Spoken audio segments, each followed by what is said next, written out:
I don't know भाई किसी को स्कूल लाइफ कैसे पसंद आ सकती थी। मतलब लोग कैसे बोल देते हैं कि मेरी स्कूल लाइफ इतनी बढ़िया रही थी, ऐसा हुआ था, वो हुआ था, मेरा ये दोस्त था, वो दोस्त था। How can school life be somebody's very memorable thing? मतलब मुझे समझ नहीं आता। मेरी सबसे ट्रॉमेटाइजिंग थिंग स्कूल लाइफ थी। मेरे को स्कूल से नफरत थी भाई, स्कूल से नफरत। मेरे को ऐसा था कि ट्वेल्थ से ट्वेल्थ तक तो मतलब ऐसा हो गया था कि कैसे मैं इस स्कूल से निकलूं, कैसे मतलब 10th तक मैंने किसी एक और स्कूल में पढ़ाई करी। मेरे को वहाँ से भी ऐसी हो गया था कि कैसे मैं स्कूल से बाहर निकलूँ, दूसरे स्कूल में जंप मारूँ। मैं दूसरे में गया, वहाँ भी मेरी अंदर से ही आवाज़ आती थी कि मेरे को नहीं रहना भाई, ये इस स्कूल में इतने जाहिल गवार बच्चे, मेरे को नहीं रहना यहाँ। मैं नहीं कर सकता था सर्वाइव। मेरे लिए स्कूल जैसी कोई चीज़ बनी ही नहीं थी। बहुत ही एवरेज स्टूडेंट था मैं। मतलब ऐसा नहीं था कि मैं भोंदू था पढ़ाई में, मैं बहुत अच्छा था पढ़ाई में। बट मेरे को सच में स्कूल की वो टीचर्स की सिखाई चीज़ें मुझे बिल्कुल नहीं पसंद आती थी कि तुम मार्क्स अच्छे लाओ, ये करो। मतलब लॉजिकल चीज़ों पे ज़ीरो फोकस, मतलब ज़ीरो। तुम्हें क्या करना है, अटेंडेंस देनी है, स्कूल जाना है, अटेंडेंस देनी है, ये जो टीचर ने पढ़ाया है ब्लैक बोर्ड पे यही तुम रट्टा मार के ले आओ कल, इसी से तुम्हें मार्क्स मिलेंगे। स्कूल में जितनी भी बातें सिखाई जाती थी ना, मैं एक बात से भी कभी एग्री करता ही नहीं था और ना मैं कभी कर सकता था ना। मुझे उन बातों से ही नफरत है। पहली बात तो भाई ये मार्क्स लाने वाला कॉन्सेप्ट मुझे आज तक समझ नहीं आया। और मैं इतने अच्छे अच्छे मार्क्स ले आया अपने 10th और 12th के बोर्ड में, फिर भी मेरे वो कहीं काम नहीं आ रहे आज तक। कॉलेज की मेरिट के अलावा वो कहीं काम नहीं आए मेरे भाई, कहीं काम नहीं आए आज तक। और मुझे लगता भी नहीं है वो कभी काम आएंगे भाई।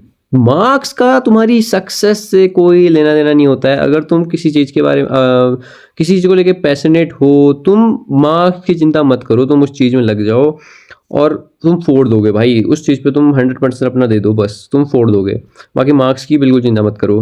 और दूसरी चीज़ मेरे को समझ नहीं आती, अटेंडेंस भाई। अरे मैं क्या कर लूँगा ये जाट से कॉलेज में आके, मेरे को नहीं स्कूल में आके, सॉरी, मेरे को बता दो तुम, मैं क्या कर लूँगा? टीचरों के वही रोज़ के लेक्चर सुनूँ, वही मतलब फालतू की बात है भाई। वो टीचर्स पता नहीं पढ़ाते भी नहीं थे, वो क्या क्या बोलते रहते थे। अटेंडेंस का तो मुझे बिल्कुल समझ ही नहीं आया आज तक भाई कॉन्सेप्ट। मतलब तुम रोज वही बैग लेके स्कूल आओ, सामने 2-10 किलो का बैग भर के तुम स्कूल में आते हो, उसके बाद तुम्हें प्रेयर कराई जाती है। मतलब सेम रूटीन भाई, सेम रूटीन, कुछ हो ही नहीं रहा डिफरेंट। तुम आ रहे हो, हाथ जोड़ के प्रार्थना कर रहे हो, राष्ट्रगान गा रहे हो, प्रतिज्ञा गा रहे हो, दैट्स इट भाई। उसके बाद तुम्हारे सेम पीरियड्स लग रहे हैं तुम्हारे को।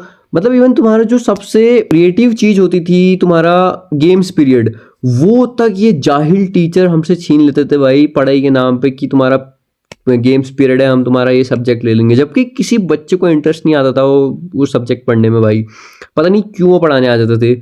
उसके बाद तीसरी चीज भाई, तुम्हें फेलियर घोषित कर देना अगर तुम किसी क्लास में फेल हो गए तो। ये सबसे बुरी और सबसे डिप्रेसिंग चीज होती है किसी भी बच्चे के लिए। क्योंकि अगर वो किसी भी क्लास में फेल हो गया, क्योंकि ये टीचर उससे पहले से खार मान जाते थे कि इसको तो पास नहीं होने देना है किसी भी हालत में, इसको फेल करके रहेंगे, तो वो तुम्हें फेल करते ही करते थे। और उसके बाद सबसे डिप्रेसिंग चीज़ होती थी वो स्कूल में किसी भी बच्चे के लिए। देखो मैं कभी फेल नहीं हुआ, मेरे को नहीं आइडिया सच में ये कैसा फील होता है। बट मैंने बहुत सारे बच्चे देखे थे कि वो भाई डिप्रेशन में चले जाते थे भाई, क्योंकि उनको पूरा स्कूल ऐसे निगाहों से देखता था जैसे कि उन्होंने कितना बड़ा कोई गुनाह कर दिया होगा भाई, जैसे कि काला पानी की सजा काट रहे होंगे वो स्कूल में।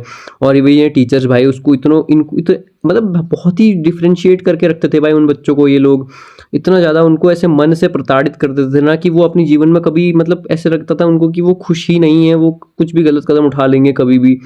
तो सबसे बुरी चीज़ है भाई। और सेम भाई मेरे को एक चीज़ समझ नहीं आती, चौथी चीज़, मतलब एग्ज़ाम भाई। ये सेम एग्ज़ाम सबका तुम एक ही बच्चे का ले रहे हो, तुम उसके बाद उनको जज कर रहे हो कि उनके अंदर कितनी कैपेबिलिटी है। कैसे? मतलब एक सेम एग्ज़ाम तुम लेके किसी के अंदर की कैपेबिलिटी तुम कैसे जज कर सकते हो? मतलब वो किसी और चीज़ के लिए अच्छा बना है, वो किसी और चीज़ के लिए, तो वो सेम एग्ज़ाम देके कैसे उसके तुम जान लोगे कि वो कितना पोटेंशियल रखता है किसी चीज़ में।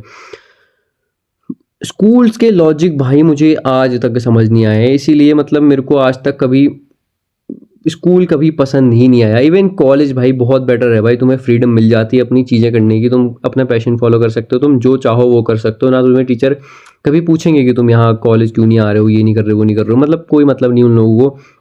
बट स्कूल भाई वो कैद था, लिटरल कैद था भाई। कैदी भी अच्छी ज़िंदगी जीते हैं भाई, उनको इवन वहाँ कुछ स्किल सिखाई जाती हैं, वो कुछ तो क्रिएटिव करते हैं भाई। स्कूल तो कैद से भी बुरा है, जेल से भी बुरा है भाई। पता नहीं मैं जो कौन से पॉइंट पे पहुंचा हूँ, पर जो भी पॉइंट है 5वां छठा, मतलब भाई स्कूल से बुरी कोई चीज़ नहीं होती, मेरी तो पर्सनल हेट है भाई स्कूल के लिए, मैं तुम्हें सच बता रहा हूँ, मेरे को नफरत हो गई इसकी, नफरत हो गई थी स्कूल से। मतलब 12th तक तो, मतलब बोर्ड्स तक तो मेरे को निकलने की इतनी ज़्यादा चुल हो गई थी स्कूल से कि कैसे निकलूँ मैं इस जेल से, मुझे किसी तरह निकाल दो कोई, मतलब ऐसा हो गया था। मुझे बिल्कुल नहीं पसंद था भाई, मेरे सच में, तुम हेट समझ लो, कुछ समझ लो, कुछ लोग आके ज्ञान पे लेंगे कि हमारी तो स्कूल लाइफ इतनी बढ़िया थी, ये था वो था, भाई मेरी नहीं थी भाई, तुम लोग की होगी भाई, बहुत अच्छा स्कूल होगा तुम्हारा, मेरा नहीं था भाई, मेरे को बिल्कुल नफरत थी। पर्सनल हेट है भाई मेरी स्कूल से, मतलब तुम कुछ भी समझ लो, लेकिन मैं ट्रॉमेटाइज था भाई उस स्कूल से। और उसके बाद भाई वो बच्चे भाई यार, मेरे को नहीं जाना था भाई, उनका इतना लो ह्यूमर, लो आईक्यू, मतलब वो सिर्फ टीचर्स की चाटते रहते थे दिन भर और उनको कोई काम नहीं आता था, उनको मतलब उनकी, मतलब उनकी क्रिएटिव जिंदगी ही नहीं थी, उन्हें कुछ आता ही नहीं था, उनका कहीं और इंटरेस्ट ही नहीं था भाई। वो कुछ बच्चे तो ऐसे होते थे ना, मतलब दिन भर ऐसे लप लप लप जीभ लगा के चाटते रहते टीचरों की, इतना ज़्यादा गुस्सा आता ना मुझे, वो चमचे बने रहते भाई टीचरों के, वो मेरे को भाई उनका खून पी जाने का मन करता है, तो मैं सच बता रहा हूँ, मैं, मेरे को नफरत थी उन लोगों से, उन बच्चों से, मेरे को उन टीचर से, खासकर जो ऐसे बच्चों को अपना फेवरेट समझ के रखते थे, जो उनकी चाट है, मतलब उनको लगता है दिन भर ही मेरी चाटते रहे, बस हो गया, इसके पास और कोई काम नहीं होना चाहिए, जो मैं इसको बोलूँ, इसको कूद जा बोलूंगा, ये कूद जाए यहाँ से, दैट्स इट भाई। यही है भाई और कुछ नहीं। Thanks for watching.